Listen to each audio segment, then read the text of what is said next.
Those who aspire to teach come from all walks of life, and East Carolina University's College of Education is committed to meeting the unique circumstances of each and every student for teaching.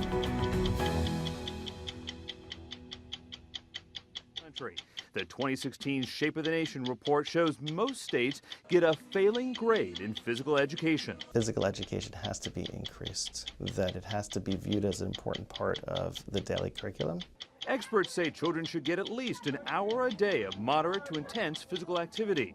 The American Heart Association recommends states require 150 minutes of physical education each week for elementary students and 225 minutes for middle and high school students. Hey, my name is Richard Jowers, and today we'll be going over my action research project. My action research project was on improving healthy fitness gram scores on the PACER for high school age female students.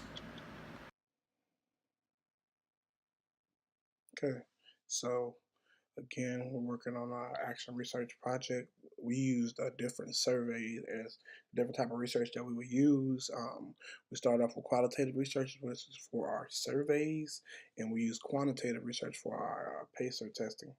The way that worked was that for our qualitative research, we used the information that we obtained from surveys, and for our quantitative information, we used the data that we brought from our PACER, such as aerobic capacity.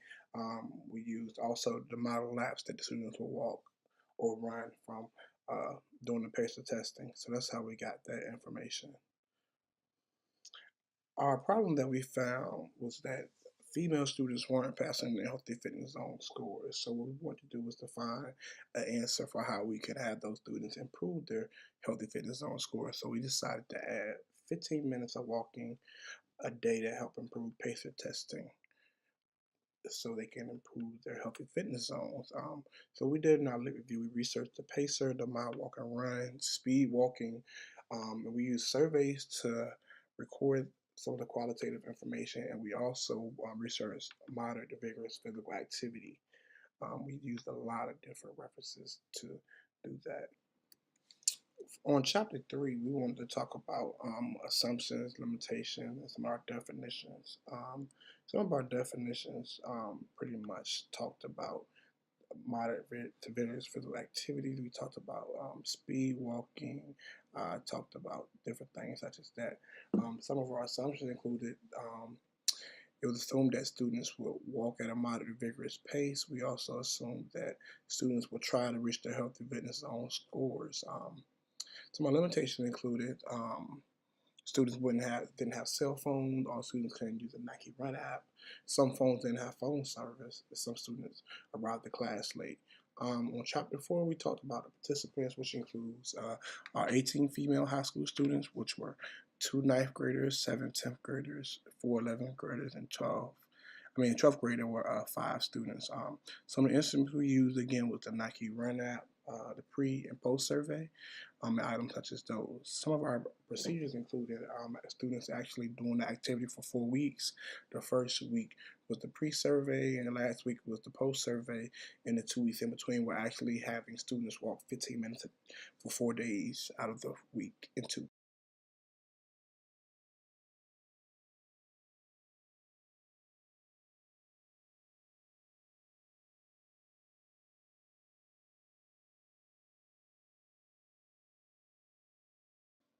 Another thing to mention was that we actually had our pre and post survey. The pre and post survey were used. The pre survey at the beginning of the experiment and the post survey at the end of this experiment. Students recorded all data and we kept up with each thing. Going on to references, plagiarism, and permission, we want to make sure that we cited everything correctly, and I would like to definitely give a thank you to all of the different authors and magazines that we took information from. Definitely greatly appreciated and needed. I actually also got permission from each student, the principal, the vice principal, and our district department chair to be able to use the information at the school setting.